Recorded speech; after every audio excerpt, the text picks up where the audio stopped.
Hi, and welcome to Let's Talk Sports podcast with me, Lucia.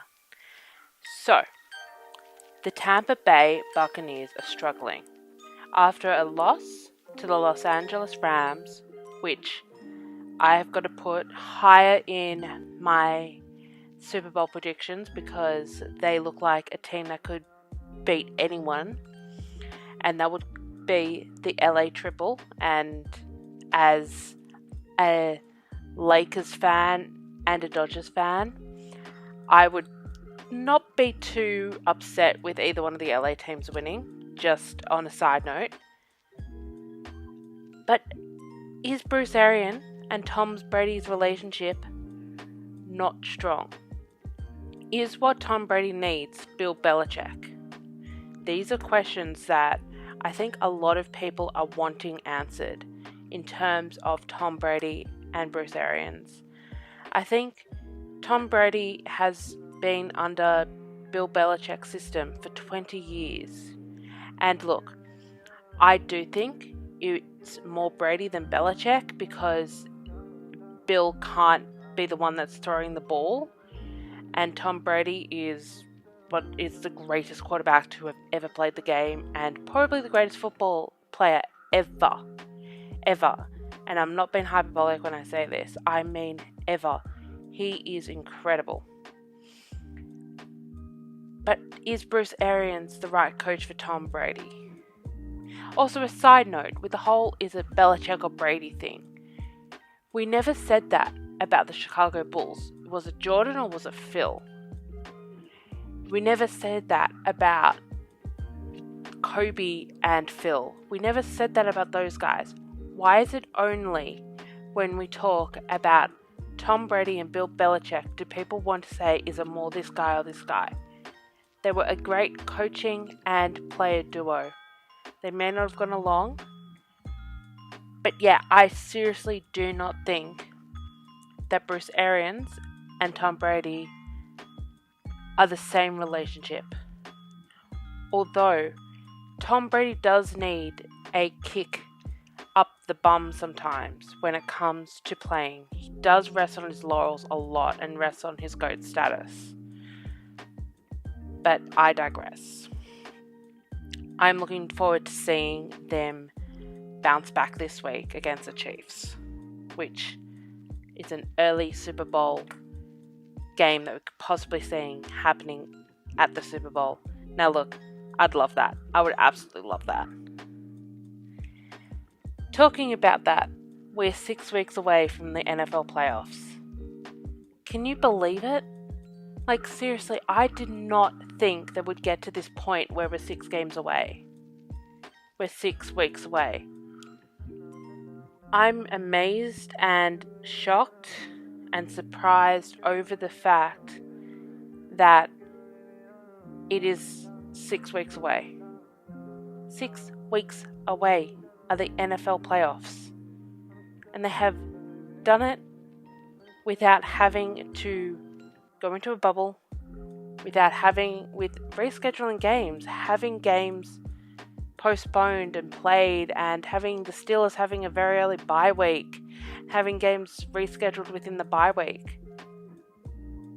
But I think they're showing the rest of the world of sports how to do it and how to do it right. I think they're actually showing the world how to treat this virus. And I think with the news of the vaccines that are coming out, look, 2021 has got to be better than this year.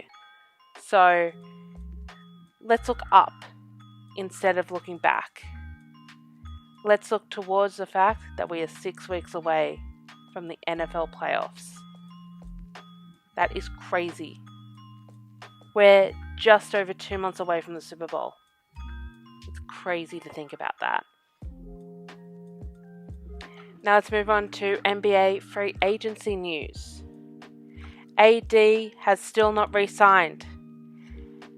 As a Lakers fan, I'm worried because I know that we've been through this before with a star player who We might have just gone through it again, but that was neither here nor that was a little bit of miscommunication on both sides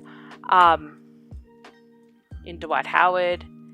But what I've heard from around the league and with sources and all that type of stuff, and also from Woj and Shams, is that AD is waiting for Giannis, whether he's going to sign his extension, his Supermax extension, to see what type of numbers they've got to do to maneuver for the Lakers to be in a position to sign Giannis in the offseason next year.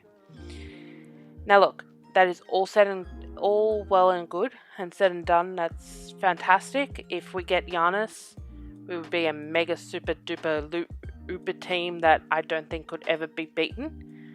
Although AD and Giannis play the same position, so I just don't understand how that would go, because Giannis is a power forward, AD is a power forward / center. Would AD be happy to play the 5? But I just think that AD needs to re-sign, do a 2+1, because at the end of his 2 years he'll be ready. He would have been in the league for 10 years, so that means that he gets more money on top of that. I just think that he needs to do that.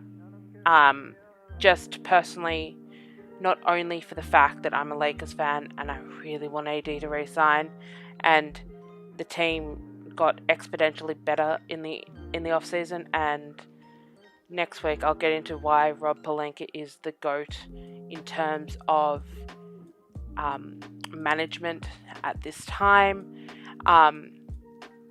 I'll get into more of that once AD resigns. Then I'll get into giving all the flowers in the world to Rob Pelinka, who I love. But yeah, Bogdan Bogdanovic is going to the Atlanta Hawks after that very, very bad false trade, sign and trade to Milwaukee in order to try and keep Giannis. I'm glad that Bogdan has decided to go to the Atlanta Hawks. I am so happy for him. He's getting paid, which is incredible. And him and Trae Young, that's going to be a very interesting combination. That's going to be a great shooting backcourt. I'm very, very, very looking forward to seeing how that shapes up in terms of the fit and how it's going to work, as well as having Rondo on the floor, because the Hawks also got Rondo, which, hey, I'm happy for. He gave us our 17th title and then went and got paid, which is what I'm happy and excited about him for.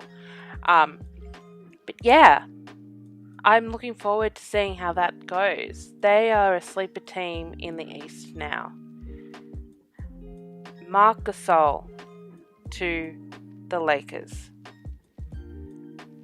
I am so happy that we've got a Gasol back in the Lakers. I, at this stage, would bring in Powell on the vet min for a year. Let him retire a Laker. Let him retire a Laker, then hang his jersey next to Kobe's. I have to admit, when I heard that Marc Gasol signed with the Lakers, I burst into tears. And I don't usually do that over signings. Like, I didn't do that when the Lakers got LeBron. I haven't done that in, ever. That I actually cried when Marc Gasol got signed. I think the last name Gasol back within the Lakers organization just makes me feel happy. Now, Austin Rivers has gone to the Knicks. Good luck, Austin. You may be the only star power to actually turn that team around. You've got Obi, you've got RJ, Barrett, and now Austin Rivers. I guess you're not that far away from your dad who works in Philly, so I don't know whether that had something to do with it, whether he wanted to be close to his dad, so he went to the Knicks, and that would be, it's only a 2-hour drive away, so he could be around. So Doc could be around his grandkid, Austin's kid. Yeah. Still no movement within the Rockets organization.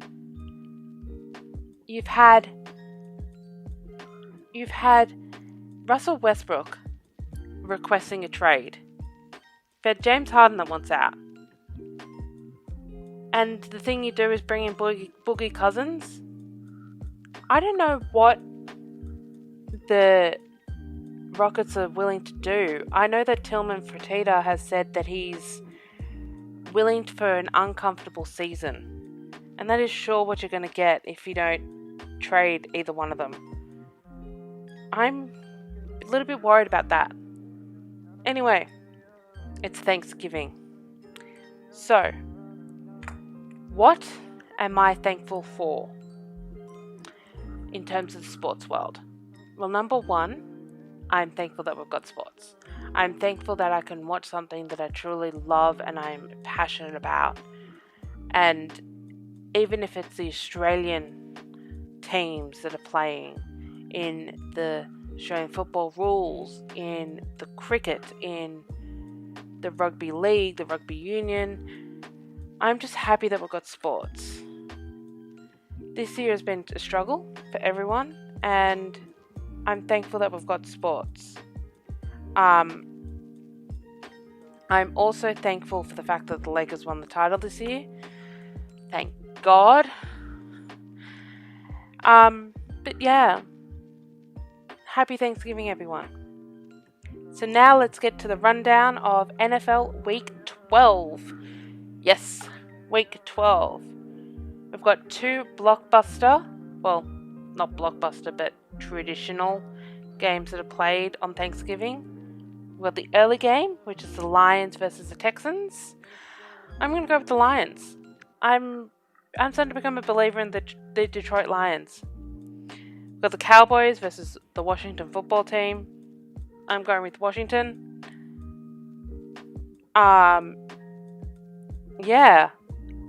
I don't know what else to say. The Cowboys will let you down.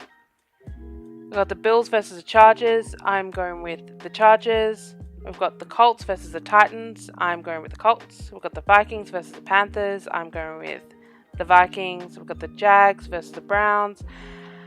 I'm going with the tie because can't choose between these two teams. We've got the Bengals versus the Giants. I'm going with the Giants. Yay. Because Joe Burrow's out, so I think the Giants are going to win this one. We've got the Pats versus the Cardinals. And I am going to go with the Cardinals. We've got the Jets versus the Dolphins. I'm going with the Dolphins. We've got the Falcons versus the Raiders.